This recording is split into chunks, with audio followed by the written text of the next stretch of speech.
Hello and welcome. You're watching News Central. My name is Olisa Chukuma. 2020 has indeed been quite a year, not least with the COVID-19 pandemic, which has forced many of us within the African continent into use of innovative technologies and softwares. But one company who has been at the forefront for this one for over 30 years, you have to say, is Microsoft. They are no strangers, are they?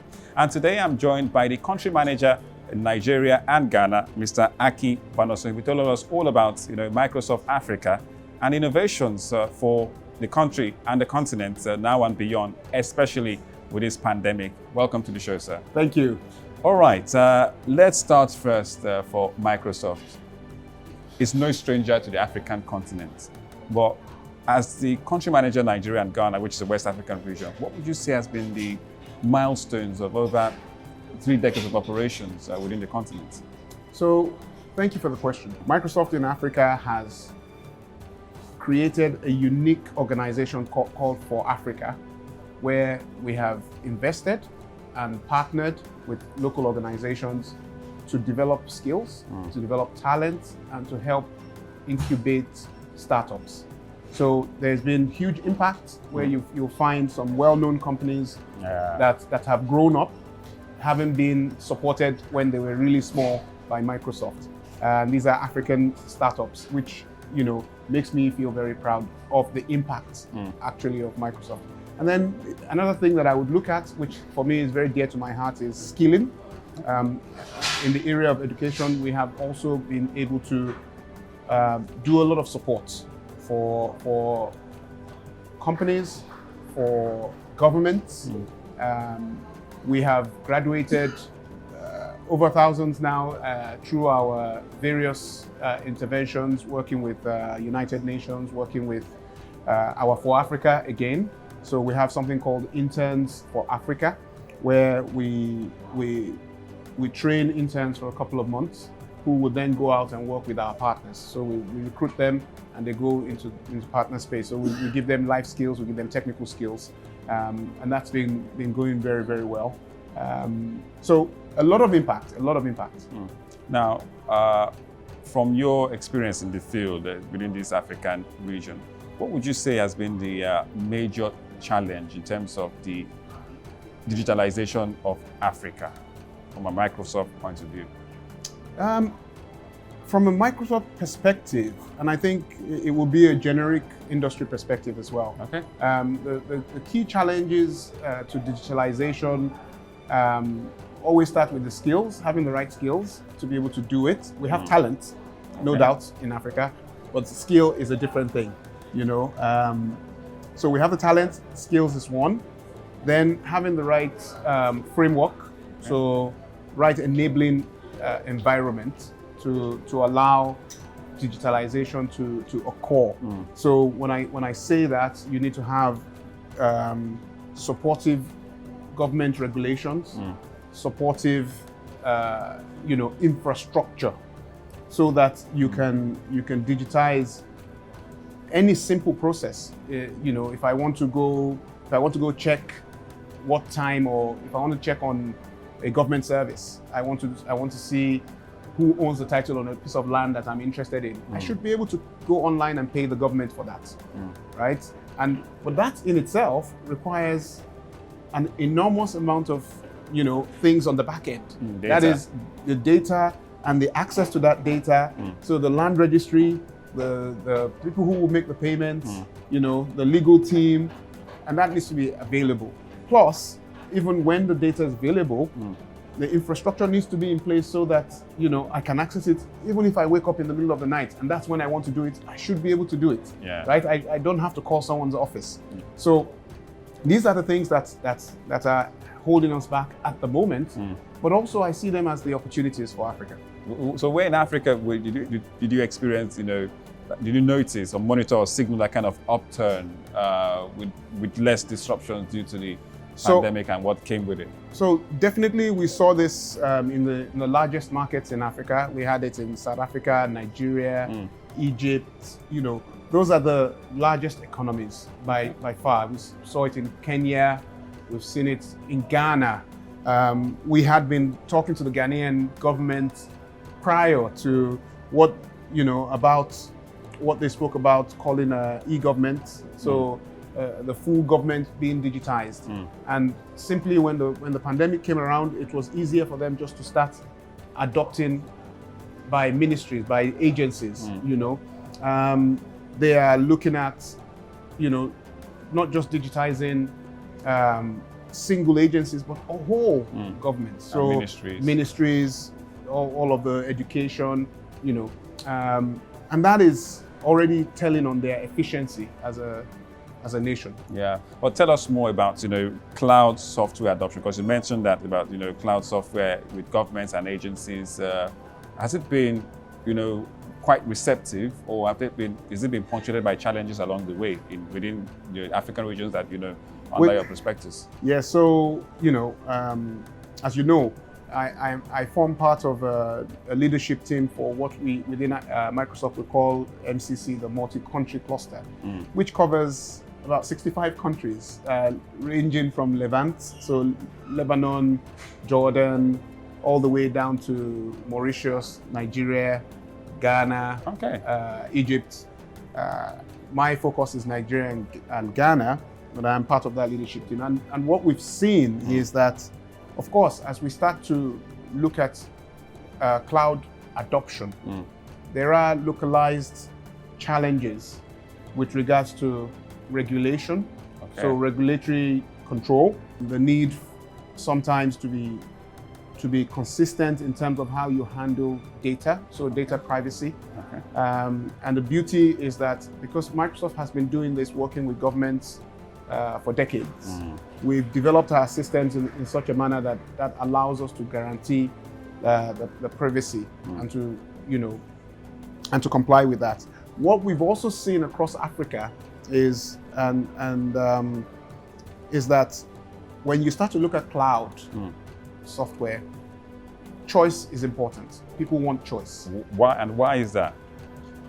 Because there are several factors to determine. So there's performance that you need, but also there are geopolitical reasons. So a lot of the customers that we've come across in Africa have preferred to have their data or the cloud servers that they use be domiciled in Europe rather than the US.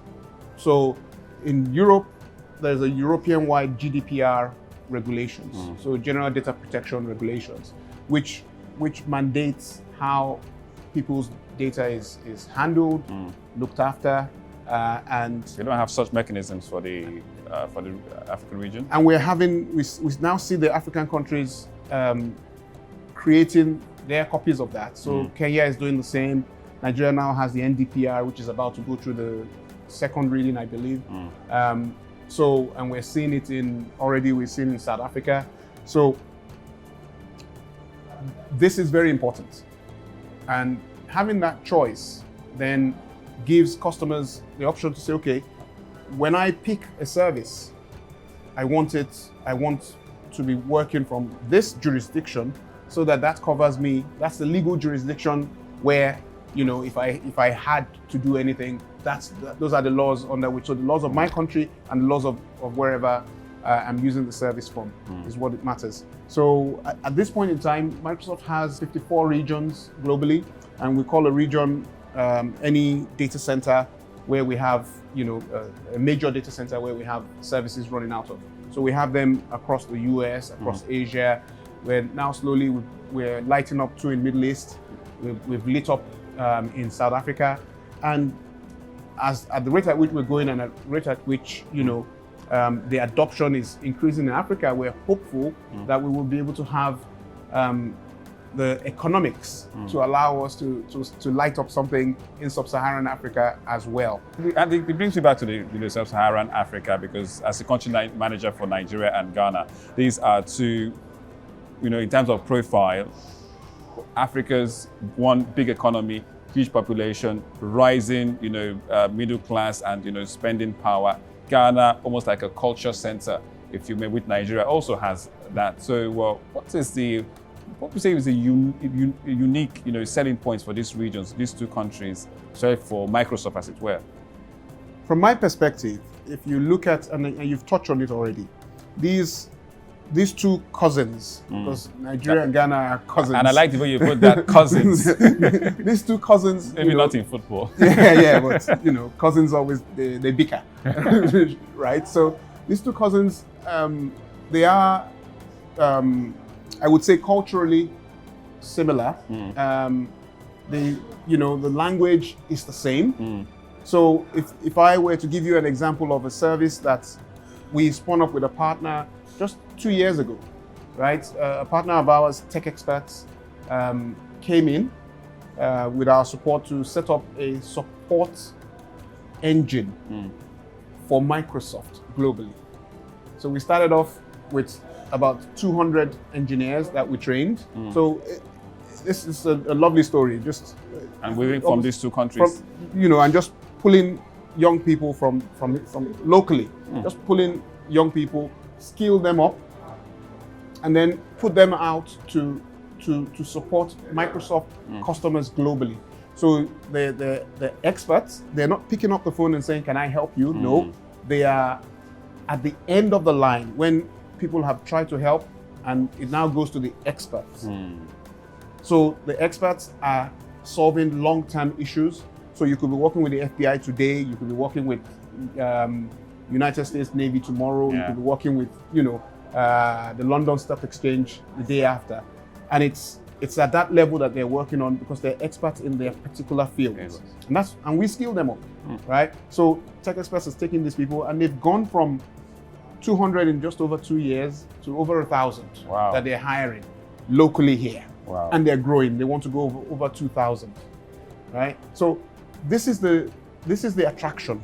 Now, in May of last year, we launched the Africa Development Center Nigeria branch. So we've launched an Africa Development Center, which is Microsoft engineering talent. So part of our global engineers who develop all of our products. And we have 2 locations in Africa, one in Nairobi, Kenya, and one in Lagos, Nigeria. So we launched the Lagos one in May. We had launched the Nairobi one prior. And the plan is to hire directly into Microsoft about 300 young people to be part of Microsoft engineering team, global engineering team.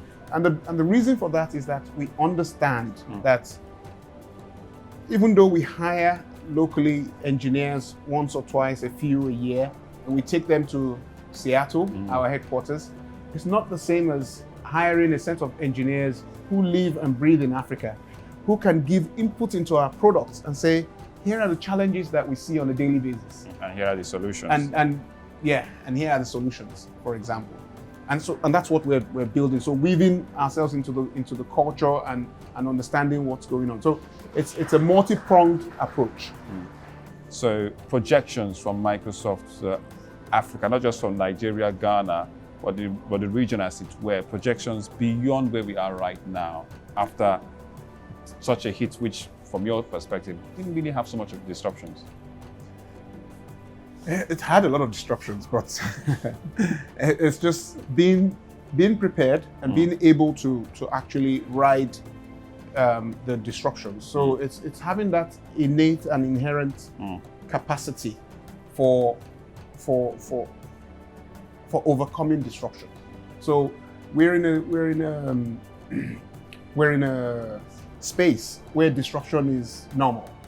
So as Microsoft, we've always had disruptive influences. And what we've discovered is if we don't disrupt ourselves, we will get disrupted. By someone else, someone younger and fresher with new innovative ideas. So disruption is the name of the game. We understand it. Generally for Africa, my personal opinion is that Africa is rising. Africa has the right basics. And when I talk about the basics, we are now in what we call the 4th industrial revolution. This industrial revolution is not about wheels or metal and steel and fire. Yeah, it's about It's about information, it's about data. And what you do with data, everything to do with data and information is to do with you and I, human beings. And in Africa, we have an abundance of the natural resource, which is young, smart, talented people. What Africa needs to do is to skill up and empower those people, that talent, to become innovators who will come out and, and change the world. That's it. Yes, allow those who want to go gain experience, but cultivate the talent and put them to use in coming up with solutions for the most pressing. And cultivating the demand here too. Yes, but when you cultivate the talent will also show you how to grow the demand. We're only limited by our own imagination. Okay. And this is shown. You can see it already in the creative sector. You can see when, in terms of music, entertainment, culture, you can see what is being exported from Africa, right? So we just need to now empower and enable more. All right. Thank you very much, Akin Banuso, for joining me on the program.